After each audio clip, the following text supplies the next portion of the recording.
Bonjour, mes amis. Grand bonjour to the sandwich. Syndicat de l'initiative. Je m'appelle Robert. Wow. And I'm the captain. We're at Andertons in Guildford. We are. Hey, it's a little bit out of my comfort zone. Possibly not your comfort zone. It could be entirely in your comfort zone, though, Lee. So, like it is right now. You have been enjoying the series of 2018 Gibson USA guitars that we've shot. I think this is video number 5 of a series of 6. So we've done the Les Pauls, we've done the SGs, and of course today we are going to be showing you the V and the Explorer. Yeah. Oh, so do they have a family name? Well, I mean, people call them shapes. It's a shape, isn't it? You know what I mean? But I remember when I went to buy my first proper guitar and the store shop owner went, do you want to buy a shape? And he meant a BC Rich Mockingbird. And I was like, no, I don't. But now I kind of wish I had. Yeah, because Fender, they're like, if it's not a Strat or a Telly, they call it like the offset series, don't they? Right. So I'm wondering whether or not Gibson have some sort of a... Is it left wing? Ooh. See what I did there? I do. Is it left anyway, wing? Do you know what? So 2018 is the V and the Explorer lineups have been simplified. There's no studios anymore. It's just basically there's one V, there's one Explorer. There's not even a choice of colours. There's a black V and a natural Explorer, which, to be honest with you... They are the colours, aren't they? They are the colours. Yeah. It's a bit like going, I'm going to buy a Ferrari, but I'm not going to buy a red one. It's Yeah. like, well, why would you do that? Wow. And they are the same pickups, so burst buckers on both guitars. So I actually, to be honest with you, apart from the only thing that's really making a big difference between these two guitars is just the way they sit and the balance and the weight and the kind of the way perhaps the extra wood on the, you know, around where the bridge is on the Explorer maybe changes the tone a little bit. But they're not desperately different sounding guitars. They come with fabuloso cases. Yeah, wicked cases, man. Look at this. That's the V case, if you hadn't already worked that out. And this is the slightly enormous Explorer case. We could be buried in that, couldn't we, Lee? You virtually could, which is nice. A lot of the cases actually in the gig bags with the Gibson 2018 range have been really, really nicely done for this year. So there's not a lot to really tell you about these other than to just show you what sort of sounds you can get. Well, but first I think we should point out that you've chosen the perfect strap to go with that black and white combination there. The utterly strap. coincidentally. Now look, I know you'll probably lose the top of my head as I stand up. Here's what happens to a V when you just let it hang. It's not a bad kind of sits where you want it to sit, which I guess is the idea, isn't it? I mean, I personally, you know... You've got to do the shanker. What is the shanker? Like, put it right up your gooch. Just whack it up. Like yeah, this? there you go. There you go. The gooch. It ain't going nowhere. So that's quite nice. You know, that's important. That's, you know, to do with where the strap buttons are and to do with the weight of the headstock versus the weight down here. You know, you want that kind of... You don't want to play a guitar that's kind of crazy, you know, the neck's trying to pull down or whatever. Shall I just give them some sounds of this guitar? Do it, bro. I'm still plugged into the wonderful Marshall 2525, little Jubilee head, which was the sort of like the mini hot-rodded version of a JCM 800. I take my delay off, so I've just got reverb, and I'm into one of the cleaner sounds.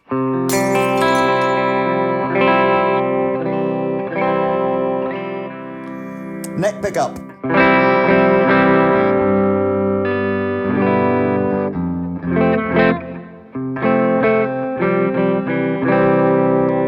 Both pickups. Bridge pickup.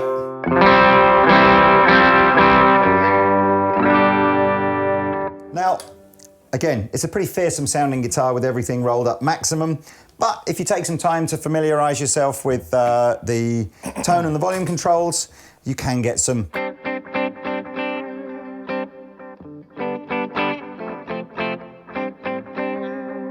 really nice clean sounds.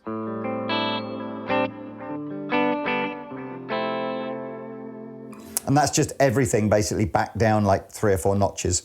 Sounds nice and bright, doesn't it? It's a lot brighter than my Gibbo V at home. Is it? Yeah, but mine hasn't got the lacquer on it. It's a naked wood one. I don't know what pickups are on yours. Yours is an older, like a it's studio version, isn't it? If I engage the gain channel, you've probably heard me and Rob jamming, but this is where it starts to sound classic, I guess.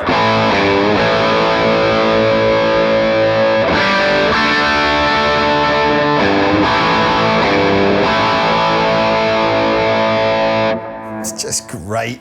You can literally sit on that chord all day with a decent Gibson guitar and a nice Marshall amplifier. But look, that's the V, and the V, he says, going for his bit of scrappy paper with all the prices on it. The V this year is $11.99. That's good. $11.99 with the case. With the case, that's great. Yeah, American made, proper burst bucker pickups. I'm really enjoying that the cases come with almost everything. Well, with everything. Well, so and far. if you don't get a hard case, you get a beautiful sexy soft gig case. bag, don't you? Do you know if those gig bags are available separately? Everybody's Right gonna now, I ask don't that. know, but if they are, they'll be on our website. They probably will be, to be honest with you. Why wouldn't they be? Did you hear that? I think I heard the screams of thousands of every people going. single gig bag being purchased immediately. And if you're interested in my tones, I am using just the Marshall for gain. So just the Marshall for gain, like this. Oh, that's the Marshall.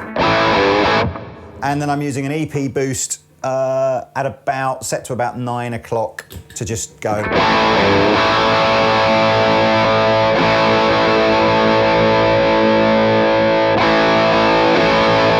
And I've got a little mini wah, which I didn't have yesterday, but I've got today because.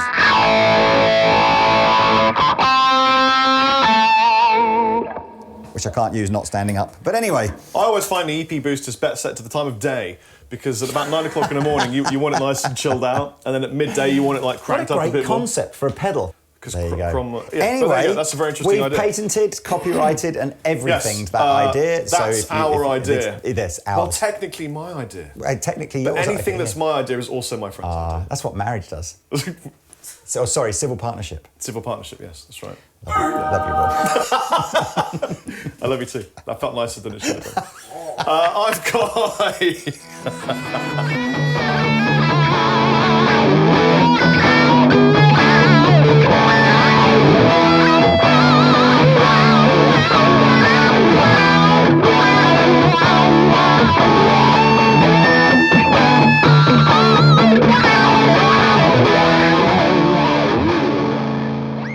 I've got an Explorer, and it's the classic Gibson Explorer. I like it. I love the fact that this is Gibson at the end of the headstock, and the rest of it is like just black open terrain. Do you like that?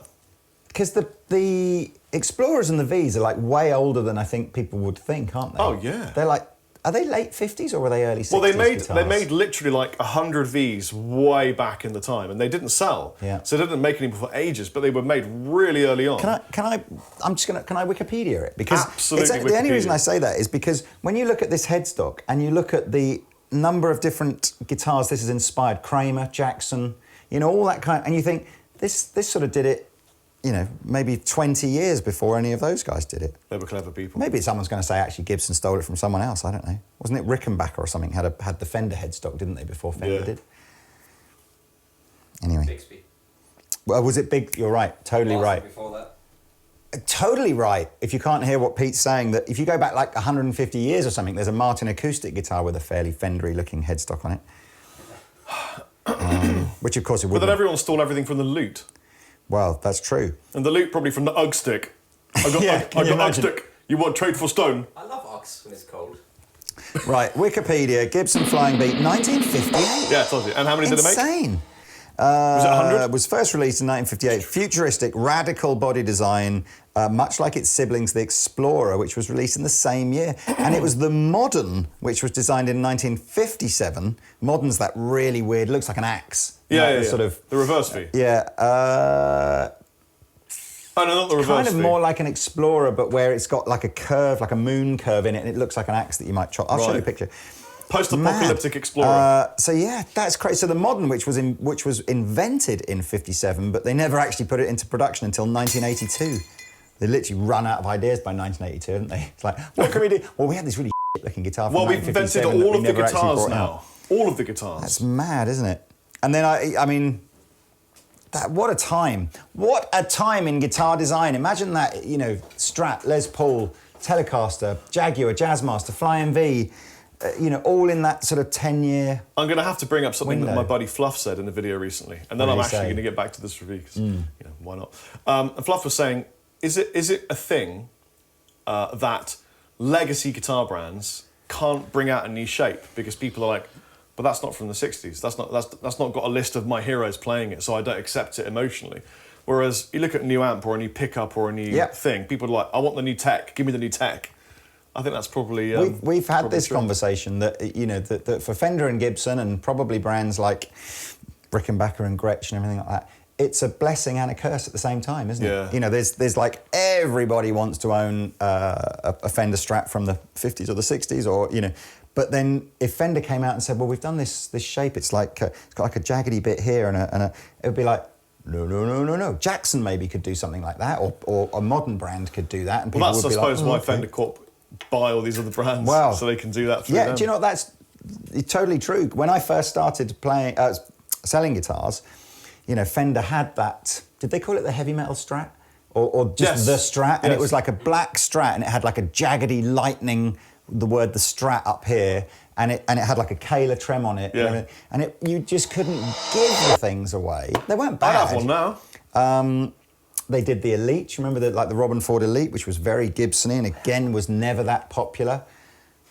And and Gibson had the M2, which was their Super Strat, I think it was called. Again, couldn't give those away. Yeah. And eventually everybody did, you know, Fender certainly realised very early doors, it was like, look, we need to go and just buy a pointy headstock guitar brand and buy a hollow body guitar brand. Yeah. Because just that's like the only Chapman way we needs can to buy a pizza brand. Well, absolutely.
Do a video later today on the new Gibson double cut, which is currently only available in the custom shop.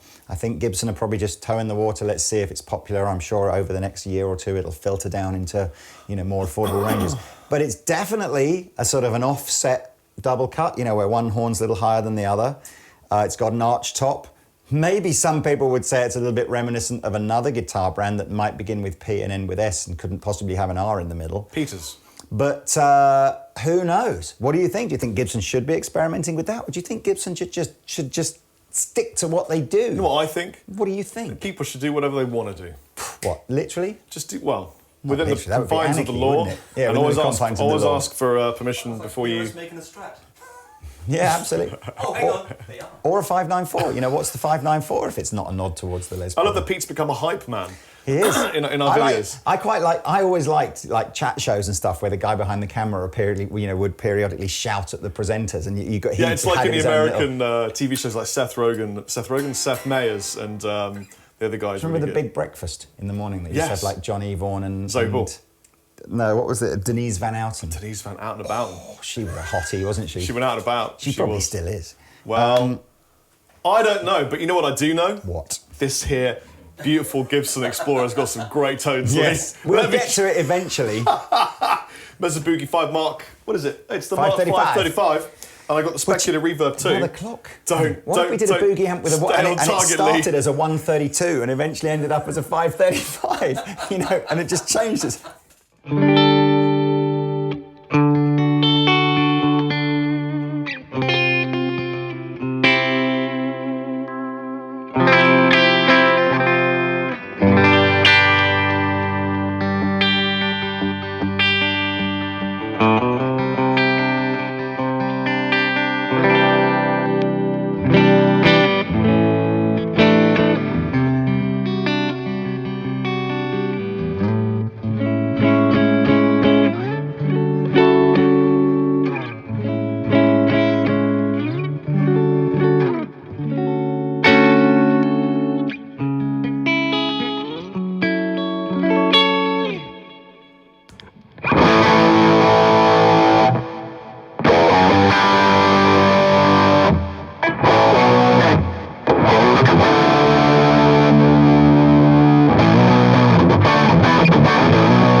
Is that not it? No, it was.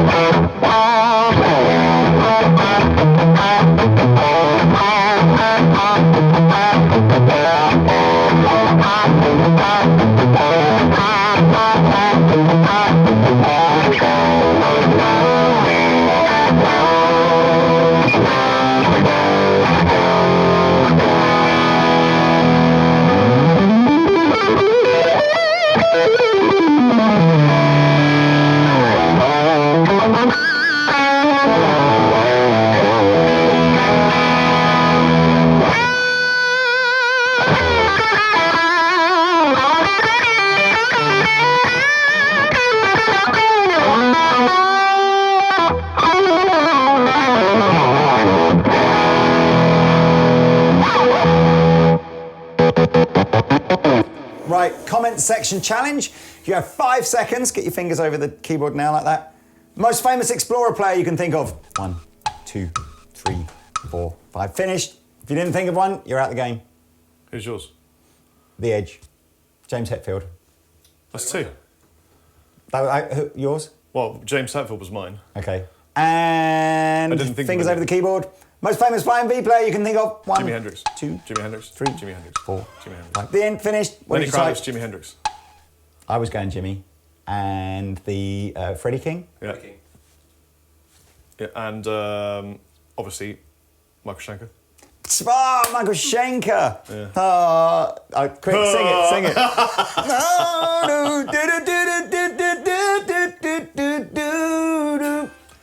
That's the Scorpions. He wasn't in the Scorpions. Wasn't Michael Schenker in the Scorpions? One of the Schenkers was in the Scorpions. Now, all I know is UFO. Of course. I was yeah, big. maybe I've got that wrong. Maybe Michael Schenker liked- wasn't in the has anyone Scorpions. got the album, I'm sure Michael Schenker was in the Scorpions. Rabir will know. Has anyone got the Schenker album with Into the was Arena? Michael Schenker in the Scorpions? I thought He he was. Okay, right. Comment section. Fair play, because I was thinking UFO and then obviously his solo stuff with Totally. Into the Arena, which is really good. What was the Love at First Bite? Was that the Sounds like awesome something Love totally at First Bite was the Scorpions album I had when I was a kid. So you're thinking of the song on as Spotify that it was like Seeds of Change or Wings of Change or something. That's it. Wasn't that all about like the Berlin Wall coming down? or Yeah, I think something? so. Like, Russia, yeah, Golden Park. Was it? This is the weirdest video we have ever It's shot. not the weirdest one. We've It's done way weirder ones than absolutely- this. It's a good one. It's like if this is the objective, we've gone. Right. The reality is, it would have taken us about 90 seconds to tell you everything there is to know about this guitar. So we just thought we'd go off on a tangent. I suppose so. That's 30 seconds per wing. So So look, some more subjective kind of stuff. It's a very traditional Gibson feeling guitar. Neck is not too thick, not too thin, not too very big wide, not frets. too narrow. Quite low frets. Yeah. If you're thinking that the fretboard on this looks a little bit more orangey than the fretboard on that, that's because, and don't ask me why, that's rosewood, and this is roasted granadillo. Granadillo? crunchy on the outside, soft on the middle. Don't ask me why they've done that. I mean, there's lots and lots of reasons why rosewood is becoming difficult to work with, to use on guitar manufacturing now. But I think, to be totally honest with you, the Flying V has had roasted granadillo for ages. Really? Yeah, I think so. I've never even heard of it. You've heard of granadillo, haven't you? I have really. He has, really. It is. Rabia, could you do some research on Mr. Granadillo for me? Let me know what it's about. Because Granadillo. It's a type of South American crunchy cereal made from little animals that roll themselves up into a ball to protect themselves. Just pummel them down to a pot. That's Spread what it it is, on put raisins in. liberally. It's nice. and On that makes note- excellent fretboards. Right, I'm really sorry if you came to this channel for a review of these guitars. And this guitar is the same price as this guitar, so this is $11.99 as well. That's good. Get the two of them then Yeah, for $11.99 times 2. $23.98. $23.98, $95, $97. That's nearly a time, And you get isn't the it? 2 cases thrown in for free. Yeah, absolutely. Anyway, right, come on. We've got Firebird video to do.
Hey everybody, thanks for watching the Andertons Guitar YouTube channel. If you're a drummer or a keyboard player or interested in music technology, you might find one of our other channels interesting, and I'll put details of those in the description below.